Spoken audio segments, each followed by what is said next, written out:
guys, nandito tayo ngayon sa Tumana at tayo magtatanim uli ng kamatis at talong para meron tayong pag-anihan uli sa mga susunod na buwan. At ito nga yung ating taniman, yun nung tulad ng kamatis natin medyo maedad na, kaya kailangan mayroon tayong pansunod. Saka itong pinagsitawan na may halong patola, diyan natin ilalagay yung kamatis. Yung talong doon sa may isang sitawan natin, sa may pinipitas nating sitaw ngayon. Kaya yan, dito muna tayo sa punlaan. Dineliver kahapon itong punla natin galing ng San Ildefonso. Yan, pinadeliver natin kahapon para tayo tumanim ngayon.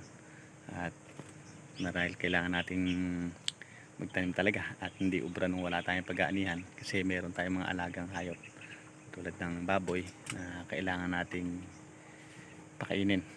Yan, tingnan nyo guys yung ating punlang tatanim na yan, yan, so may gilid na yan. Yan yung dati nating yung ating kamatisan na pinipitasan. Yan, tapos ito may maliit na yan.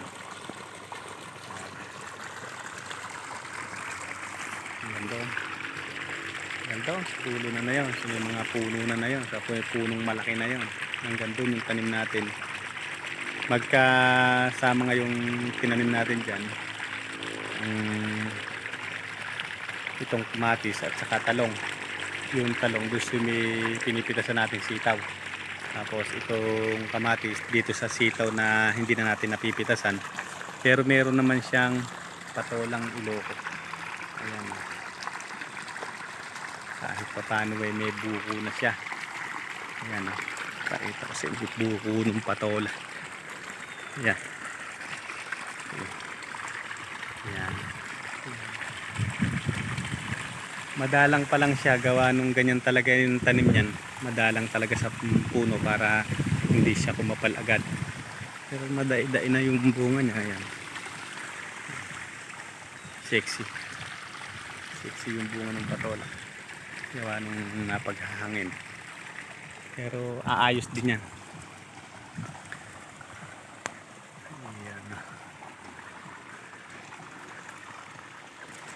Ayan.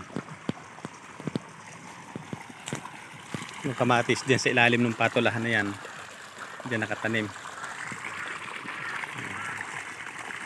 Ayan. Sa mga gustong bumili ng punla at magpapunla, kontakin nyo lang si Boss Butchoy Mendez ng Masalipit, San Miguel, Bulacan, at sigurado quality bibigay sa inyong binhi mga punla. Tingnan nyo itong punlang na ito sa kamatis. Diba, lalaki ng puno, tapos pandak siya na may merde, tapos matataba yung puno. Diba, ganda, tataba ng puno. Yan, sa talong pare-parehas. Ganda ng punla. Yan. Kung hindi nyo alam yung contact nya, mag-comment lang sa video na ito at bibigay natin number nya para makontak nyo. At kung sakali na magustuhan ninyong bumili ng kanyang mga punla, yon, bibigay ko sa inyo yung number nya para makabili din kayo ng punla sa kanya at talagang maganda siyang mamunla. Yan.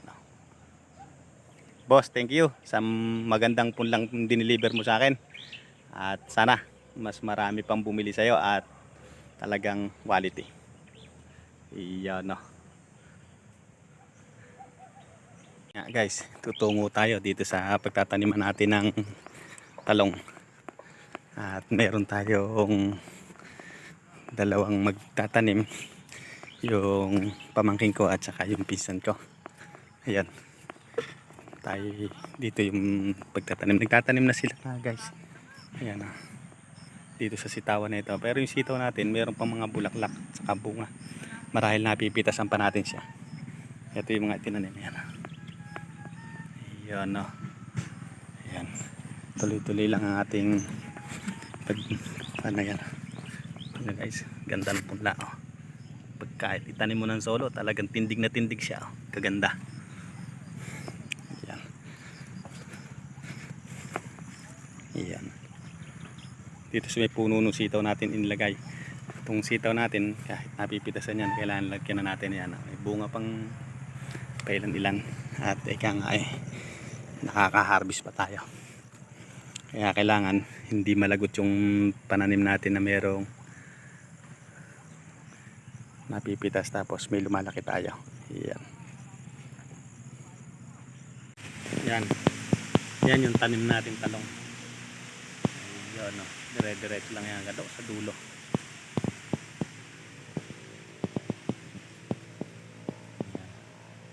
Paagusan naman natin ngayon ng tubig para kumapit yung ugat niya. Ito yung tanim nating kamatis dito sa linya na ito. Yan. Yan yung mga bagong tanim nating kamatis. Yan. Kung nung nakaraan ang tanim lang natin na kamatis alam ko 10 tray yung in-order natin nun, pero bali 8 kalahati lang yung ating naitanim. Pero daing napitas talaga. Kaya ito, nagsubok tayo ng dinubli natin yung dami niya. Ika nga 15 tray yung ating tanim ngayong kamatis. Ewan ko lang kung ano mangyayari, kung tayo pagpapalain ba uli.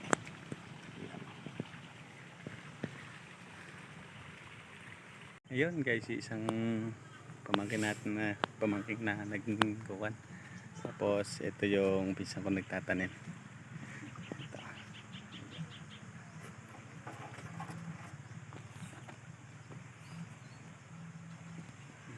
Ayan.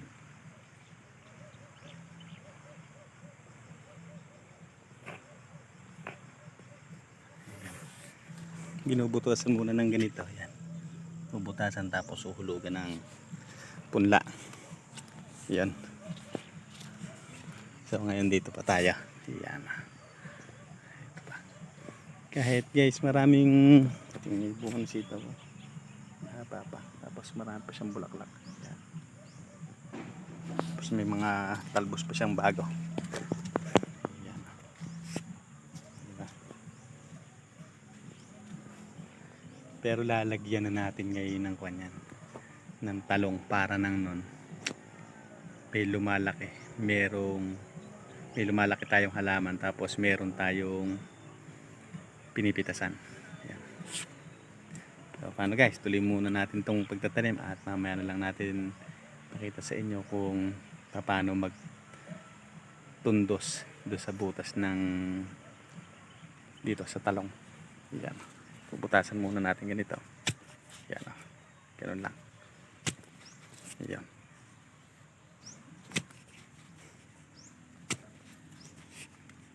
Kasi pinatubigan natin ito nung kahagabi. Kaya okay na yung ganun. Tutusukin lang.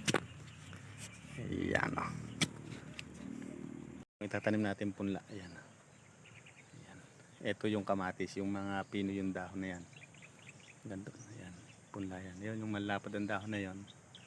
Ayan. Kuwan yan. Talong. Ayan.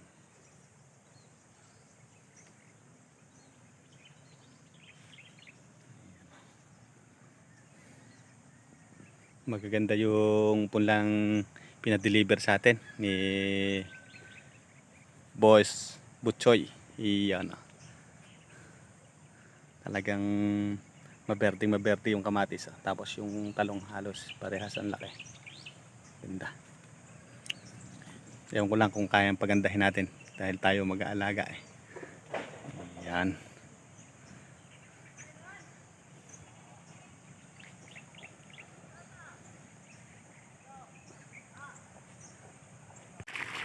Yun guys, ako'y muli ay magpapasalamat ng maraming sa inyong lahat na walang sawang sumusuporta at patuloy niyong sinusuportahan ang aking munting YouTube channel. At yon, maraming thank you at magandang hapon po sa inyong lahat.